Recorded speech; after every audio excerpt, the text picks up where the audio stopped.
ನಮಸ್ಕಾರ ವೀಕ್ಷಕರೇ, ಇತ್ತೀಚೆಗೆ ಹಾಸನದ ಪೆನ್ ಡ್ರೈವ್ ವಿಚಾರ ಎಲ್ಲ ಕಡೆ ಸದ್ದು ಮಾಡ್ತಾ ಇರೋವಂಥದ್ದು.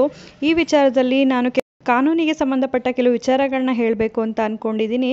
ಏನು ಆ ವಿಚಾರಗಳು ಅಂತ ಹೇಳಿದ್ರೆ, ಇಲ್ಲಿ ಯಾರು ತಪ್ಪು ಮಾಡಿದಾರೋ ಅವ್ರಿಗೆ ಶಿಕ್ಷೆ ಆಗಲಿ, ತಪ್ಪು ಮಾಡಿರೋರು ಕಾನೂನಿನ ಅಡಿಯಲ್ಲಿ ಒಂದಲ್ಲ ಒಂದಿನ ಶಿಕ್ಷೆಯನ್ನು ಅನುಭವಿಸಲೇಬೇಕಾಗುತ್ತೆ. ಇದರ ಬಗ್ಗೆ ನಾವು ಯಾವುದೇ ಇದು ರಾಜಕೀಯದ ಸಲುವಾಗಿ ಹೇಳ್ತಾ ಇರೋವಂಥ ವಿಚಾರಗಳಲ್ಲ.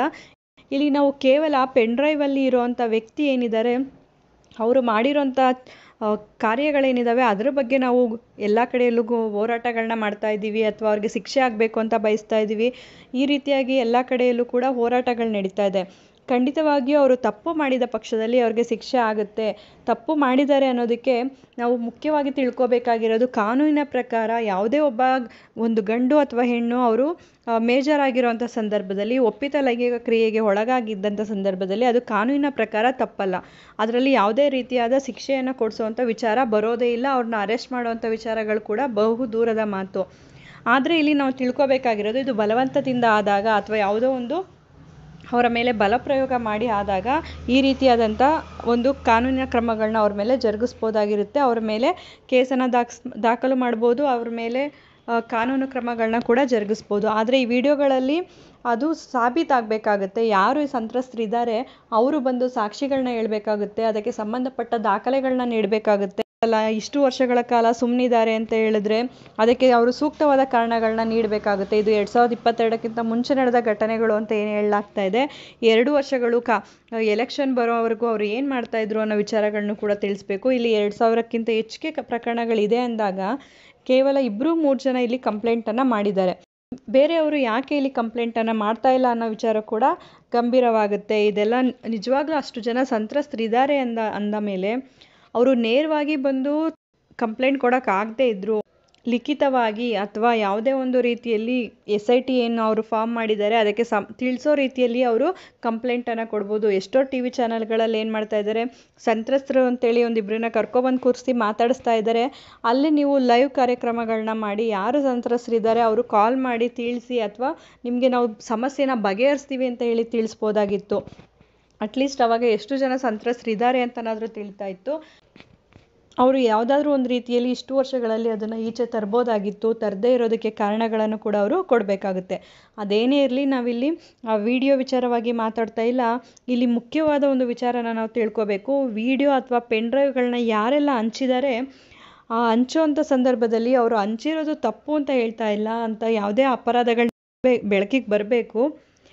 ಅವರು ಹಂಚಿರೋವಂಥ ಸಂದರ್ಭದಲ್ಲಿ ಅಲ್ಲಿರೋವಂಥ ಹೆಣ್ಣು ಮಕ್ಕಳುಗಳೇನಿರ್ತಾರೆ ಅವರ ಭಾವಚಿತ್ರಗಳನ್ನು ಅವರು ಬ್ಲರ್ ಮಾಡದೆ ಹಂಚಿರೋದು ತಪ್ಪಾಗುತ್ತೆ.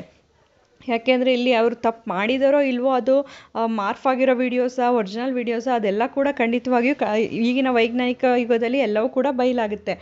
ಅಲ್ಲಿ ನಾವು ತಿಳ್ಕೊಬೇಕಾಗಿರೋದು, ಏನೂ ತಪ್ಪು ಮಾಡದೇ ಇರೋವಂಥ ಆ ಹೆಣ್ಣು ಮಕ್ಕಳ ಕುಟುಂಬಗಳಿಗೆ ಎಷ್ಟು ಅವಮಾನ ಆಗುತ್ತೆ, ಎಷ್ಟು ನೋವಾಗಿರ್ಬೋದು.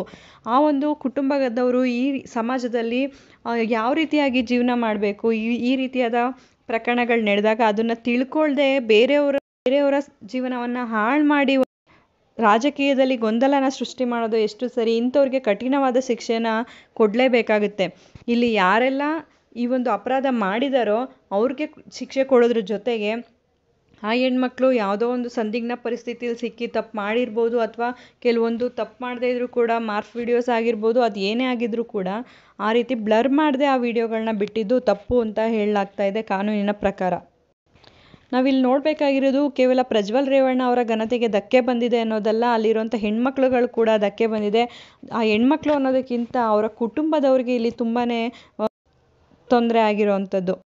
ಪ್ರಜ್ವಲ್ ರೇವಣ್ಣ ವಿರುದ್ಧದ ಲೈಂಗಿಕ ದೌರ್ಜನ್ಯ ಆರೋಪ ಪ್ರಕರಣಗಳಲ್ಲಿ ಮಹಿಳೆಯ ಘನತೆಗೆ ಧಕ್ಕೆ ಆಗದಂತೆ ವಿಡಿಯೋಗಳನ್ನು ಹರಿಬಿಟ್ಟಿದ್ದಾರೆ ಮತ್ತು ಪೆನ್ ಡ್ರೈವನ್ನು ಹಂಚಿದವರ ವಿರುದ್ಧ ಕೈಗೊಳ್ಳುವಂತೆ ಒತ್ತಾಯಿಸಿ ಈಗಾಗಲೇ ಕಾನೂನು ಘಟಕದ ಅಧ್ಯಕ್ಷರಾದ AP ರಂಗನಾಥ್ ಅವರು ಕೂಡ ವಿಶೇಷ ತನಿಖಾ ದಳಕ್ಕೆ ದೂರನ್ನು ನೀಡಿದ್ದಾರೆ.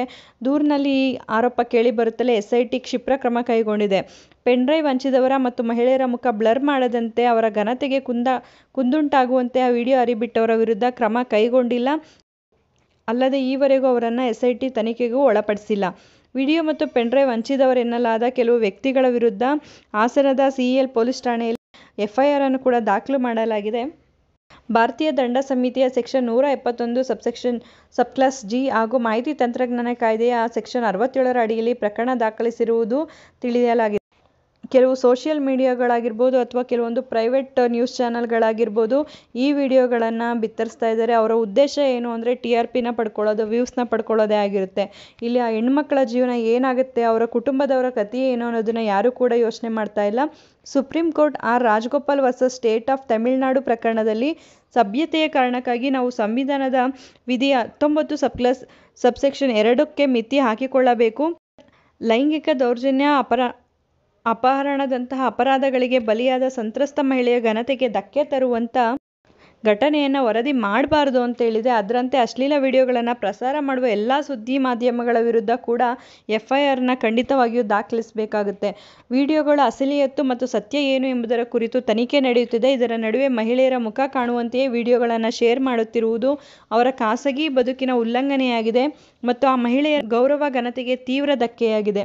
ಸಂತ್ರಸ್ತೆಯರ ವಿಡಿಯೋಗಳನ್ನು ಹಂಚುವುದು, ಪ್ರಸಾರ ಮಾಡುವುದು ಭಾರತೀಯ ದಂಡ ಸಂಹಿತೆಯ ಸೆಕ್ಷನ್ 228A ಅಡಿಯಲ್ಲಿ ಅಪರಾಧ ಎನ್ನಲಾಗಿದೆ. ಜೊತೆಗೆ supreme court case Puttaswamy versus union of India ಪ್ರಕರಣದಲ್ಲಿ ಹೇಳಿರುವಂತೆ ಸಂವಿಧಾನದ ವಿಧಿ 21ರ ಅಡಿ ಖಚಿತಪಡಿಸಿರುವ ಖಾಸಗಿ ಹಕ್ಕಿನ ಉಲ್ಲಂಘನೆಯೂ ಆಗುತ್ತದೆ. ಆರೋಪಿತರ ಈ ಕೃತ್ಯಗಳು ಭಾರತೀಯ ದಂಡ ಸಂಹಿತೆಯ ಸೆಕ್ಷನ್ 354C 171G ಹಾಗೂ ಮಾಹಿತಿ ತಂತ್ರಜ್ಞಾನ ಕಾಯ್ದೆಯ ಸೆಕ್ಷನ್ 66E 67 67A ಅಡಿಯಲ್ಲಿ ಅಪರಾಧ ಎನ್ನಲಾಗಿದೆ. ಇನ್ನು ಲೋಕಸಭಾ ಚುನಾವಣೆಗೆ ಕೆಲವೇ ದಿನಗಳಿರುವಾಗ ಈ ವಿಡಿಯೋಗಳು ಬಂದಿರುವುದು ಅಭ್ಯರ್ಥಿ ಹೆಸರು ಹಾಳು ಮಾಡುವ ಮತ್ತು ಚುನಾವಣೆಯ ಲಾಭ ಪಡೆಯುವ ಬಹು ದೊಡ್ಡ ಸಂಚಾಗಿದೆ ಹೊರತು ಸಂತ್ರಸ್ತರಿಗೆ ನ್ಯಾಯ ಕೊಡಿಸ್ಬೇಕು ಅನ್ನೋ ಯಾವುದೇ ಒಂದು ಉದ್ದೇಶ ಅವರಲ್ಲಿ ಇಲ್ಲ. ಆ ರೀತಿ ಇದ್ದಿದ್ರೆ ಖಂಡಿತವಾಗಿ ಅವರು ಬ್ಲರ್ ಮಾಡಿ ಅಥವಾ ಅವರ ಮುಖ ಕಾಣದಂತೆ ವಿಡಿಯೋಗಳನ್ನು ಹಂಚ್ತಾ ಇದ್ರು. SITಯು ಸರ್ಕಾರದ ಸೂಚನೆಯಂತೆ ಮಾತ್ರವೇ ತನಿಖೆ ಮಾಡದೆ ಮಹಿಳೆಯರ ಘನತೆ ಕಾಪಾಡುವ ನಿಟ್ಟಿನಲ್ಲಿ ವಿಡಿಯೋಗಳ ಮೂಲದ ಬಗ್ಗೆ, ವಿಡಿಯೋಗಳನ್ನು ವ್ಯಾಪಕವಾಗಿ ಹಂಚಿದ ಮತ್ತು ಪ್ರಸಾರ ಮಾಡಿದವರ ಹಿಂದಿನ ಸಂಚಿನ ಬಗ್ಗೆ ಕೂಡ ತನಿಖೆಯನ್ನು ಮಾಡಬೇಕು. ಈ ರೀತಿಯಾಗಿ ವಿಡಿಯೋಗಳು ಈಗಾಗಲೇ ಹಂಚಿಕೆ ಆಗ್ತಾ ಇದೆ. ಅದನ್ನು ಯಾರೂ ಕೂಡ ಹಂಚಿಕೆ ಮಾಡದಂತೆ ತಡೆ ಹಿಡಿಯೋದಕ್ಕೆ ಪ್ರಯತ್ನವನ್ನು ಮಾಡಬೇಕಾಗುತ್ತೆ. ಯಾಕೆಂದರೆ ಇದು ಕೇವಲ ಒಂದು ಜಿಲ್ಲೆಗೆ ಸೀಮಿತವಾಗಿಲ್ಲ, ಎಲ್ಲ ಕಡೆಯಲ್ಲೂ ಈ ವಿಚಾರ ಹಬ್ಬಿರುವಂಥದ್ದು. ಆ ಮಹಿಳೆಯರಿಗೆ ಖಂಡಿತವಾಗಿಯೂ ಇದರಿಂದ ಜೀವನ ಪರ್ಯಂತ ಶಿಕ್ಷೆ ಸಿಕ್ಕಂತಾಗುತ್ತೆ. ಇದರಲ್ಲಿ ಸಂತ್ರಸ್ತರು ಅಂತ ಹೇಳಲಿಕ್ಕೆ ನಾವೇ ಅವರಿಗೆ ಹೆಚ್ಚಿನ ಶಿಕ್ಷೆಯನ್ನು ಕೊಡ್ತಾ ಇದ್ದೀವಿ. ಆದಷ್ಟು ಈ ವಿಡಿಯೋಗಳನ್ನು ಶೇರ್ ಮಾಡೋದಾಗಿರ್ಬೋದು ಅಥವಾ ಹಂಚಿಕೆ ಮಾಡೋ ಸಂದರ್ಭದಲ್ಲಿ ಬ್ಲರ್ ಮಾಡಿ ಅಥವಾ ಈ ಒಂದು ಹಂಚಿಕೆ ಮಾಡೋರ ವಿರುದ್ಧ ಕಠಿಣ ಕ್ರಮವನ್ನು ಕೈಗೊಳ್ಳಬೇಕು. ಯಾರೆಲ್ಲ ಈ ರೀತಿಯಾದ ವಿಡಿಯೋಗಳನ್ನು ಹಂಚಿಕೆ ಮಾಡಿದ್ದಾರೆ ಅವರ ಮೇಲೂ ಕೂಡ ಕಠಿಣ ಕ್ರಮ ಆಗಬೇಕು.